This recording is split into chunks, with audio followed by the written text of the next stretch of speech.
Hey guys, hope everybody is well as always. So I was sitting here actually thinking about business and company structures and different things that are involved when it comes to building wealth inside of your life. Legal things, right? And I was thinking about the complexities of it all that the governments of our nations put in our pathways to us really achieving that financial success state that we all seek. Now, if you think about the old days, right, trading was so easy. You could say, look, I need a TV remote, right? And you need a coffee cup, right? So let's barter. This is called bartering. I'll give you the coffee cup, you give me the TV remote. Thank you, happy days. Now, when silver and gold were introduced as a commodity in the in the history of the humankind, things became a little bit different. These coins essentially became that were made of real silver and real gold, in depending on where you were in the world, became commodities, became worth something. And so it's like, I need a TV remote and you have these coins, or I have these coins and I need a TV remote, you have a TV remote, here's these coins for the remote. And that essentially was it. End of days. There was no tax, there was no government involvement. That's how trading was done.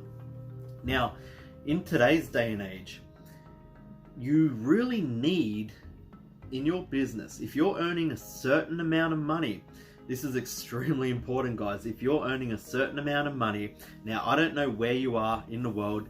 In Australia, that specific number is $180,000 a year, right?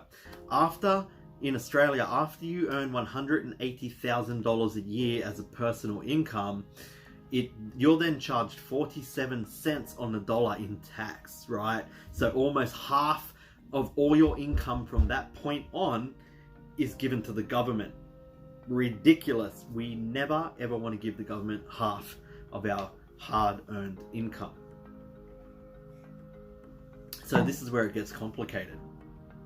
Every country would be the same. Your figure might be different, might be 120 grand, might be 200,000, but whatever country you're in, you're going to have a specific figure where your tax bracket goes up through the damn roof and the government takes almost half of all your hard-earned money.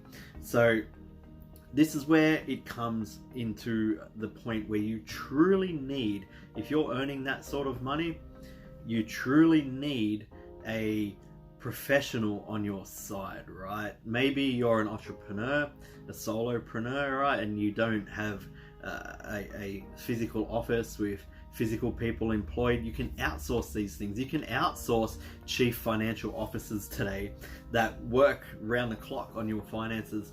But that's a whole nother story how you can do that, right? But you do at least need a chartered accountant, right? Don't just get a normal accountant, guys. Get somebody who is governed by particular laws or particular governing body, and that's what a chartered accountant is. A regular accountant could really screw over your business, mess up all of your finances, disappear into the night and leave you to pick up the pieces. Whereas a chartered accountant, they're typically more educated on accounting, right? But they also are governed by an international body. So if they stuff up your finances, they are held accountable by this body and also by the courts, right? So get yourself a chartered accountant, number one. Number two, you're going to want to set up a company structure. Now, when people think about a company, they typically think that they have a company, right? It's an entity on its own, and they will become the director of that company, who will have 100% ownership on all shares. And when dividends are paid out, they'll be paid out directly to them, and those dividends will then become personal income and taxed upon as per the tax bracket that they are inside of their nation or country. It's not actually that easy, guys. It's really not actually that easy to do. What you really need to do, because that company is still liable. So do you want to have all, you can't just say you make $400,000 in that year, right? And it's in that company. They tax you whatever the tax bracket is. In Australia, it's 25% for a trading company. 25% goes to tax, right? So then you're going to pay yourself the remainder of that whole thing in dividends. If you do that, can you imagine how high that tax bracket will be? And essentially you'll be giving the government all of your money again, or half of your money again. So you can't do that. What you really need to do is you need to set up, I guess you could call it a pyramid, right? But it's really like a top-down, bottom-up structure. So you set up a trading company, and this company literally is just used to trade. So as soon as you're paid into this company, you want to pay your tax off that and get that money out of that company as quickly as possible, because it's in danger there. That company is liable, right? So just say somebody tries to sue you for whatever reason. Like, these things happen in life. Some people are very I guess greedy and trying to get something for free without doing the work, right? So people get sued a lot these days, but then they can't necessarily sue you. They need to sue that company, that trading company. Now, if you've got hundreds of thousands of dollars of cash assets sitting inside of that company, it can be sued and they can get their grimy little hands on your hard-earned money. So the way to protect this is to set up a trust. So first you have your trading company, and then under this you have your trust, right? And your trust actually owns 100% shares in your trading company. So you don't even own this company at all, right? Your trust owns and controls your trading company. However, you become the trustee of your trust, and therefore you control the trust, right? So here it is. Say you've got $350,000, for argument's sake, left after, you know, the annual period inside of your trading company. You don't want to leave it sitting there. It's in danger, right? You got to always think it's in danger. Your trading company is money in, money out. It's literally for trading, right? You've paid your 25% tax, which it is in Australia. These structures would be so similar anywhere else in the world, guys. It's just the numbers would be a little bit different, like the tax brackets and all that, right? So you've paid your tax to the government. They've got their share of your hard-earned cash, and then you don't want to leave it sitting in there. So you declare as the trustee that the trust wants to receive a dividend, right, paid into the trust to the amount of $350,000. So you're essentially emptying the company bank account. So the trust will then get paid that $350,000. Now here's the beauty, guys. Trusts don't pay tax, right? Trusts don't pay tax. So you've been given that dividend now into your trust. It's not in your pocket. It's not in your personal bank account. It's now safe out of the company and inside the trust, right? So sorry guys if you can hear my kids screaming up there. It's a madhouse over at my place. Anyway, hang on, I'll just tell them to be quiet. Hey kids, please be quiet. Right, so I hope you're following me here, right? So you've got the money, the $350,000 has been paid into the trust as a dividend. The trust does not pay tax. You control this trust as the trustee, right? But then, how do you get your hands on this money? It's sitting in a trust, right? Alright, now you have a bucket company, right, which is underneath this. And this is the company that you actually own. This company, you own either 100% shares, or if you've got a wife or a partner or something like that, business partner, whoever it is, will own 50% shares, or whatever the structure is, right? You could have different amounts of shares if you have different partners, or people buy in, or venture capital, or anything like that. Doesn't matter. People or yourself own 100% of shares of this bucket company, or other people own parts of this bucket company as well. Now, what happens is, people can own parts of the trust, right? You can have other trustees and a board of trustees and all different things, right? But we'll just keep it simple. So therefore, the trust actually cannot hold money for more than a financial year because they don't pay tax. So the government requires you to resolve that money that's in the trust. Now you've got $350,000 sitting inside your trust, and the end of the year is approaching, you need to move this money, you need to resolve it. So what you do is you pay that $350,000 as the trustee. You decide, okay, I'm going to distribute this money anyway. You can distribute it anyway, you can pay it to anyone, right? But you don't want to just do that. So you're going to pay that $350,000 into your bucket company. Now, your bucket company will still have to pay tax on this, but remember, we only paid 25% tax up here in our trading company, went into the trust, we didn't pay a cent of tax, we resolved it into our bucket company, and now a bucket company pays tax at 30% tax rate, right? But because you paid 25% up here, you don't need to pay 30%. You only need to make up the difference, which is a 5% tax on that $350,000. So you only pay 5% tax to make up that 35% because you already paid 25% on your earnings up here in your trading company. Now guys, what happens to this money now? You control this company. This is actually your company. You are the director of this company. So therefore, it's essentially your money, right? But it's not really, because the company is an entity on its own and it owns this money.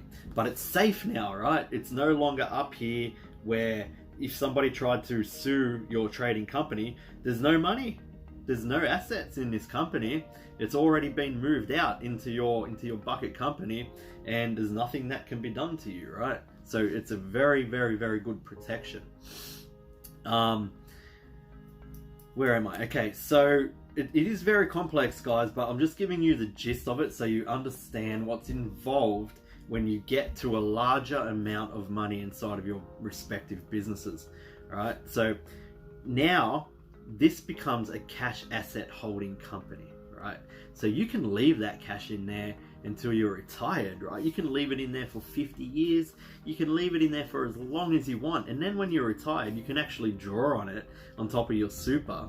And you can, there's other little tricks and things you can do to pay zero tax on it after you're retired. So you can access that cash, or you can use it to purchase other assets, right? And this is what I do. This is what I love doing. You purchase other assets such as stocks, right? Bonds if you're feeling really adventurous, right? And you've got enough capital there to play with, and you can afford to lose some money if you make the wrong bond trades, right? Bitcoin, you can invest it into the real estate market. You can use your cash assets that sit in this bucket company to grow your wealth portfolio, guys. Now, I hope you're all following me, because this is some really advanced stuff. Like, I'm not getting right into the tiny little details. That's what your accountants are for, and I'm not an accountant. But I'm just showing you the way that you could structure out your life. And it all starts with a Kindle direct publishing business, right? Because that's where it all started for me, guys. I didn't just like build these companies, these big pyramids of trading companies and trusts and bucket companies overnight. It didn't happen like that, right? I built my Kindle direct publishing business. I built a passive income.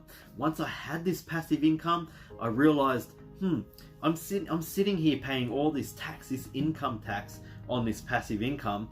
I don't need to be doing this, right?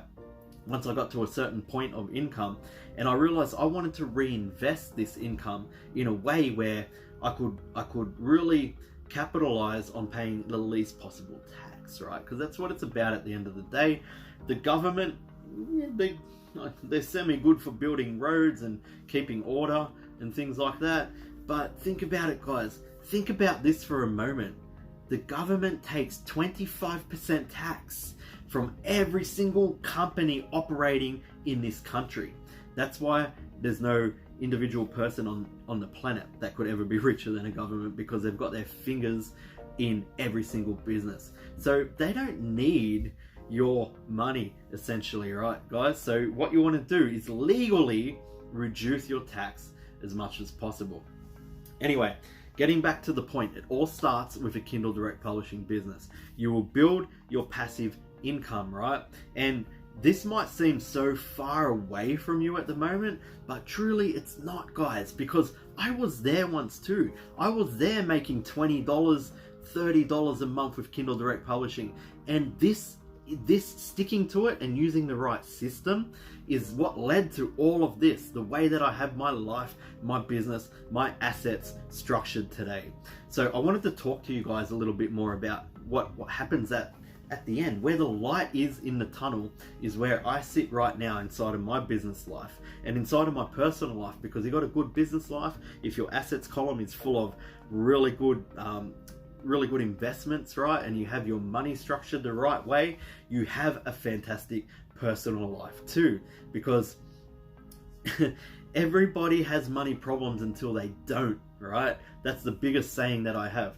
We all have money problems. Money is always the number one issue in our lives until you don't, right? And the way that you don't is you build a passive income, and you build it until you have surplus income, more income than you need to live off. And then you start structuring your business life in that proper way, right? And you start building the companies and the trusts and the bucket companies, and then taking that money to build further assets. And this, guys, is how you get wealth and achieve full freedom lifestyle, right?